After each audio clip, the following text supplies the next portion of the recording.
I was 28 years old when my mother looked me in the eye and told me I didn't matter. Not in those exact words, but close enough that the meaning landed like a stone in my chest. "Don't expect anything from us," she said, voice flat and final, like she was closing a chapter I didn't even know I was part of. My brother Daniel smiled when she said it, this satisfied little smirk that made my stomach turn. I didn't cry, I didn't shout. I just sat there, hands folded on the table, letting the silence press down on all of us. But something shifted in that quiet. Someone else had been listening too. And when Grandpa's chair scraped slowly behind her, I knew the night wasn't over yet. My name is Rebecca, and for most of my life, I thought keeping my head down was the safest way to exist in my own family. We lived in a small house just outside Seattle, the kind where you could hear arguments through the walls and feel the weight of unspoken resentment in every room. Mom always claimed she treated us equally, but even as a kid, I could see the truth. Daniel got the bigger portions at dinner, the newer clothes, the louder praise. I got what was left after everyone else had taken their fill. I learned early not to ask for much, because asking meant disappointment, and disappointment meant feeling smaller than I already did. When Daniel wanted something, a field trip, new sneakers, a laptop for school, Mom made it happen without hesitation. When I needed help with college applications or a ride to my weekend job at the grocery store, the answer was usually, "You're old enough to handle it yourself." So I did. I worked late shifts, saved every dollar in an old envelope under my mattress, and told myself that independence was a strength, not a punishment. I graduated high school quietly, moved into a tiny apartment downtown, and got a job doing office administration for a law firm. I kept my life small, manageable, and far enough away that I wouldn't need anything from them. Grandpa was different. He was the only person in my family who made me feel like I wasn't an inconvenience. His house always smelled like pine and old leather. And every time I visited, he'd pat the chair next to him and say, "Sit down, sweetheart. Tell me how you've been." I never told him everything, mostly because I didn't want to burden him. But he listened to the pieces I was brave enough to share. He never rushed me, never made me feel like my problems were too small to matter. When I stayed late helping him organize his garage or drive him to doctor's appointments, he'd squeeze my hand and say, "You're a good girl, Rebecca. Don't let anyone tell you different." As the years went on, the favoritism didn't fade. It sharpened. Mom talked about Daniel like he was the sun we all revolved around. She covered his rent when he couldn't pay, co-signed loans he never intended to repay, bailed him out of problems he created with his own carelessness. I kept my distance, working quietly, living small, never asking for anything because I'd learned that asking only confirmed what they already believed, that I wasn't worth the effort. But the imbalance became impossible to ignore. Little comments piled up like kindling, jokes about how Daniel was the one who'd carry the family forward, hints that I should step aside when big decisions were being made. Even during holidays, I felt like furniture, present and useful, but never really seen. Still, I kept showing up. That's what you do when you hope your family might one day choose you back. When Grandpa invited us all to dinner at Mom's house that winter, I assumed it was just another gathering. He'd been moving slower lately, relying on me more to drive him around and pick up groceries. I thought maybe he just wanted us all together, to feel close again before the season ended. But when I walked into the dining room that evening, the air felt heavy, like everyone was already holding their breath for something I hadn't been told about. Mom moved around the table with the confidence of someone who believed she'd already won whatever game we were playing. Daniel lounged in his chair, scrolling through his phone, barely acknowledging anyone. And Grandpa sat quietly at the end of the table, hands folded, eyes sharper than they'd been in weeks. I took my seat near him, the only spot that ever felt remotely safe. Small talk died quickly. Mom set the dishes down a little too hard, then cleared her throat like she was preparing to deliver a speech she'd rehearsed in front of a mirror. I felt my stomach tighten. She had that look, the one she wore before announcing a decision she expected everyone to accept without question. "So," she began, picking up her wine glass, "I think it's time we talk about the future of this family." Daniel straightened up, suddenly interested. Grandpa didn't move. I stayed quiet, watching her face, already bracing for whatever was coming. Mom launched into a long explanation about responsibility and keeping things in order, words she liked to use when she really meant control. She talked about the house, finances, long-term planning, all while Daniel nodded like he understood exactly what she was saying. Then she looked directly at me. "Rebecca," she said, sounding almost bored, "we've agreed that your brother will take care of everything moving forward." I blinked. "Everything," I repeated, keeping my voice even. She shrugged like it was the most obvious thing in the world. "He's the more stable one, more committed to the family, so yes." Daniel smirked, the corner of his mouth lifting like a kid who'd just been handed someone else's birthday cake. I felt the humiliation burn low in my chest, but I kept my expression still. He liked when I reacted. Mom liked it even more. I folded my hands on the table. "And me?" I asked, even though I already knew the answer. Mom didn't hesitate. "Don't expect anything from us." Just like that. Cold, final, delivered with the same tone someone might use to decline a second helping of dessert. It was the kind of sentence that didn't echo. It just stabbed. The room went painfully quiet. Daniel leaned back, satisfied. Mom adjusted her napkin like she'd just checked an item off her to-do list. And me? I sat there, feeling the familiar weight press into my ribs. I'd heard 1,000 subtle versions of that message my entire life. But hearing it out loud, formal and public, felt like being erased in real time. I inhaled through my nose, slow and steady. I stayed calm. Calm in a way that didn't feel like defeat anymore. Calm like clarity. Calm like something in me finally clicking into place. I glanced at Grandpa, expecting sympathy. What I saw instead was something else entirely. Recognition, focus, and a quiet, simmering disappointment that wasn't directed at me. He shifted in his seat just slightly, but enough for me to realize he wasn't going to let this slide. And without knowing it, Mom had just crossed the one line that would cost her everything. The rest of dinner went on like nothing had happened, at least for them.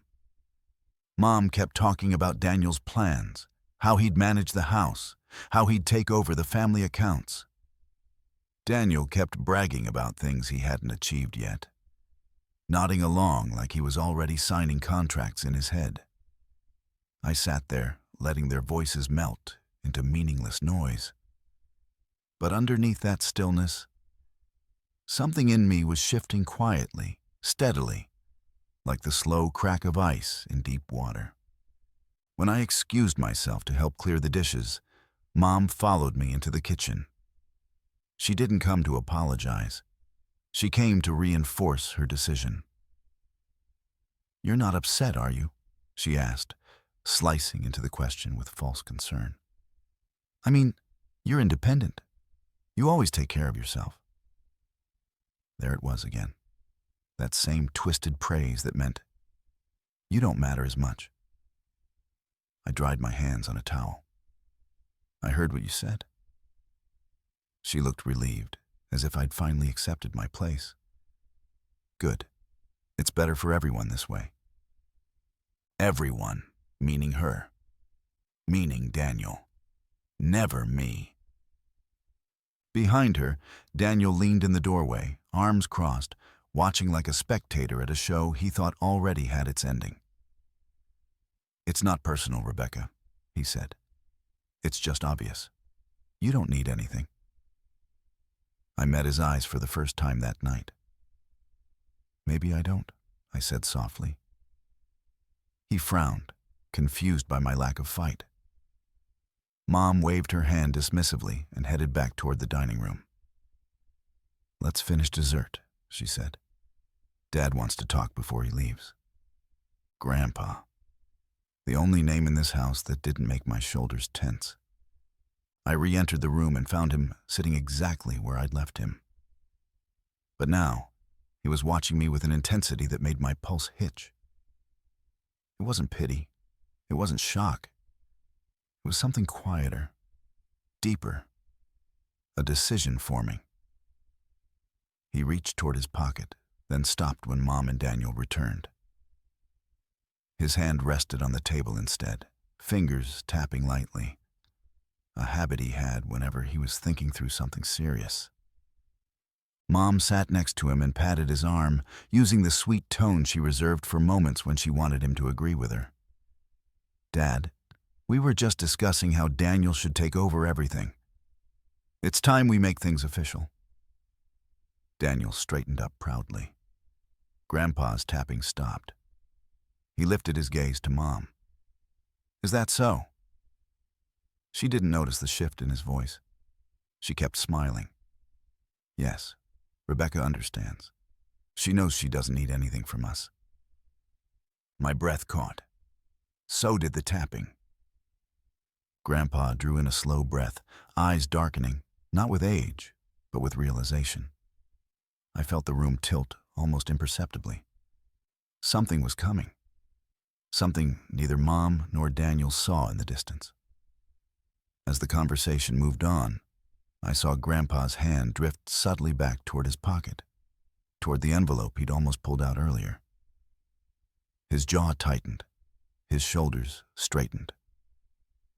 And for the first time that evening, Mom's confidence flickered just barely, like a candle catching a draft. She didn't know it, but the ground beneath her was already starting to split. And all she'd done was give him one more reason to let it. Grandpa didn't speak right away. He just sat there, eyes fixed on Mom in a way that made the room feel smaller, tighter. The tapping from earlier had stopped completely, replaced by a stillness that felt heavier than any raised voice could have been. I knew that stillness. It was the same one he carried at the hospital when a doctor was about to deliver hard news.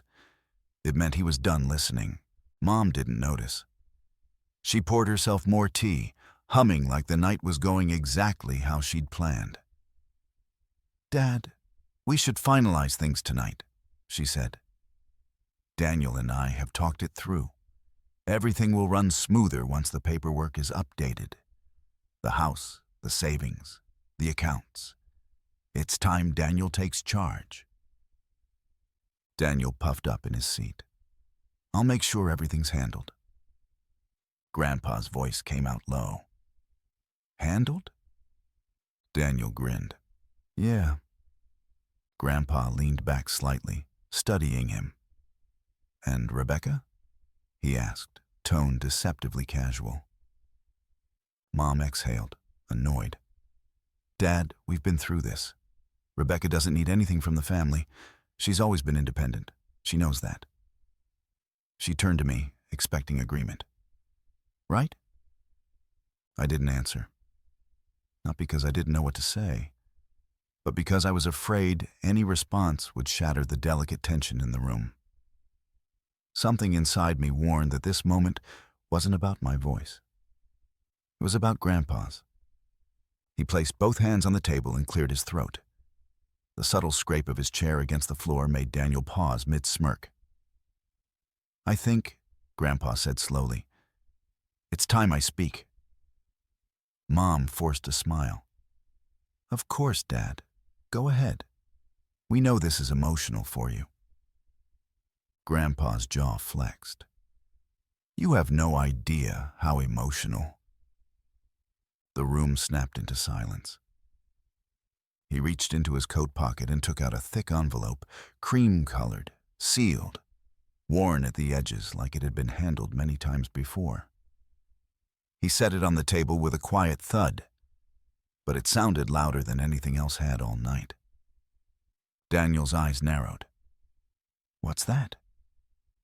Grandpa looked at me first, long enough for my throat to tighten, then turned to them. "That," he said, "is the truth." Mom's smile faltered just a little. "Dad, what are you talking about?" Grandpa slid the envelope toward the center of the table. "Before we discuss any paperwork updates, I think it's time you two stop pretending you've earned control over anything." Daniel scoffed. "Come on, Grandpa." "Sit," Grandpa snapped. Daniel sank back down. Grandpa opened the envelope and pulled out a stack of papers. Documents, bank statements, savings records. Not detailed files, just simple proof. Enough to make the blood drain from Mom's face the moment she recognized them. "I've spent the last year reviewing everything," Grandpa said. "Every payment I made, every dollar I sent to support my granddaughter." He looked straight at Mom. "And everything you took." Mom's hand twitched. "Dad, that's not—" "Don't."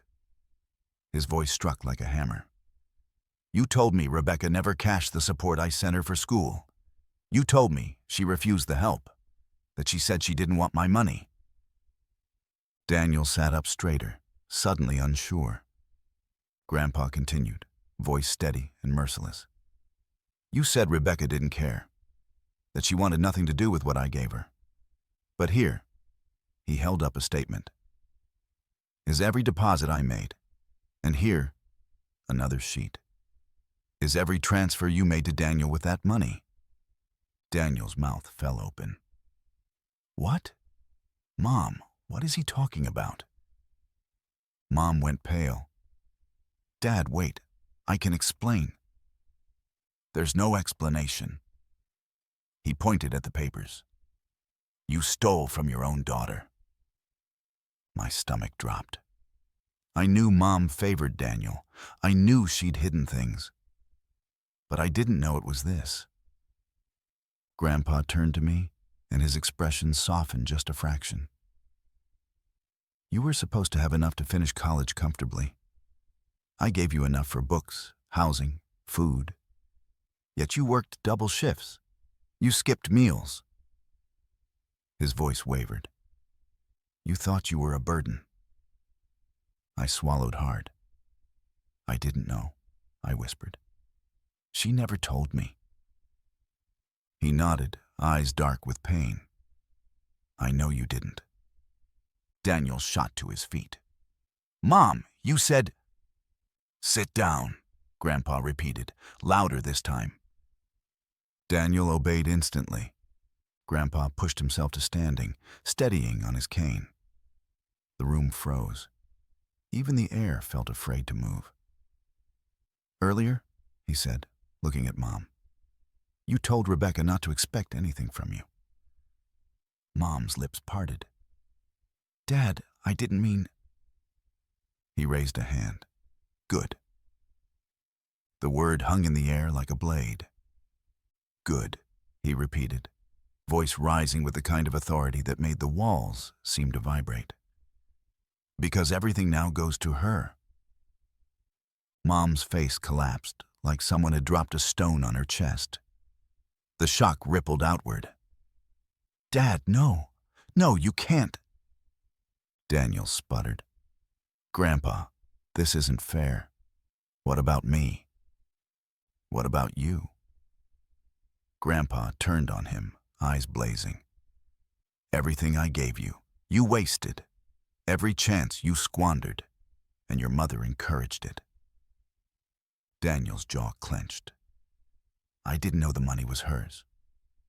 You didn't ask, Grandpa shot back. Because you never cared where it came from. You only cared that it came. Mom grabbed the back of her chair, breathing unevenly. Dad, please. Let's talk about this privately. We'll talk about it now, Grandpa said. In front of the family. In front of Rebecca. Because this is not a negotiation. He pulled out a second envelope, thinner, crisp, freshly sealed. This, he said, is my updated will. Mom shook her head violently. Dad, no. Daniel needs to grow up, Grandpa said. And you need to live with the consequences of the choices you made. He set the envelope directly in front of me. My hands trembled as I looked at it, too stunned to touch it. Rebecca, Grandpa said softly, you have been the only one who showed me kindness without expecting anything in return. You took me to my appointments. You sat with me when I was tired. You visited because you cared, not because you wanted something. He looked at Mom. And you punished her for it. Mom was crying now. Silent, panicked tears. Grandpa wasn't finished. I am leaving the house, the savings, and everything else to Rebecca. Effective immediately. Daniel knocked over his chair. This is insane. Mom, do something. Mom grabbed Grandpa's arm. Dad, she's manipulating you. She's turning you against us. Grandpa jerked his arm free. She didn't have to turn me against you. You did that yourselves. I finally found my voice. Grandpa, why tonight? He looked at me with a sad smile.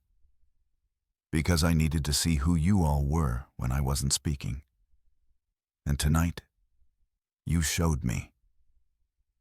He faced Mom and Daniel one final time. Rebecca stayed calm. You two showed your true colors. Mom reached out again, desperate. Dad, please. He stepped back, shaking his head. You told her not to expect anything from you. Now you can expect nothing from me. The room cracked open. Silence, shock, collapse. Mom sank into her chair, shaking.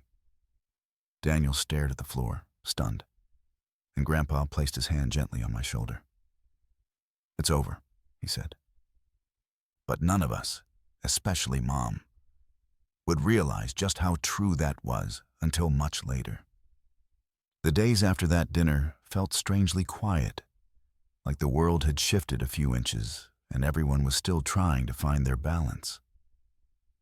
Mom called twice, then 3 times. Each message more frantic than the last. I didn't answer. Daniel didn't call at all. I heard from a cousin that he'd been storming around the neighborhood, complaining that everything had been stolen from him, never once admitting why Grandpa made the decision he did. Grandpa, meanwhile, seemed lighter. I drove him to an appointment in downtown Seattle, and he walked a little straighter, breathed a little easier. When we sat together in the waiting room, he nudged my arm gently. You did well, he said. I didn't do anything, I replied. He shook his head. You stayed decent. That's harder than fighting. Later that week, we met with a lawyer to finalize the paperwork he'd already prepared. There were no dramatic signatures, no grand announcements, just a quiet confirmation that everything Mom and Daniel assumed they controlled no longer belonged to them. Grandpa didn't look triumphant. He looked relieved. When we left the office, the winter air felt sharper, cleaner. We stood on the sidewalk for a moment, watching traffic move across the city. You know, he said, being loved shouldn't feel like begging. I swallowed, feeling something loosen in my chest. I guess I kept hoping they'd change. They won't, he said gently. But you can choose differently. And for the first time in years, I believed him. Even now, when I think about that night, I don't remember the shock or the shouting first. I remember the moment Grandpa placed his hand on my shoulder. The quiet certainty that I wasn't invisible after all. Losing my family the way I knew them hurt. But gaining the truth set something free inside me. Sometimes justice doesn't roar. Sometimes it stands up slowly, clears its throat, and speaks for you when you're too tired to fight. Our story has come to an end. If you've made it this far, how about subscribing to our channel? It helps us immensely.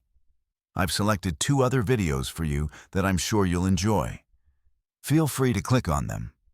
I'll be waiting for you in the next story. See you soon.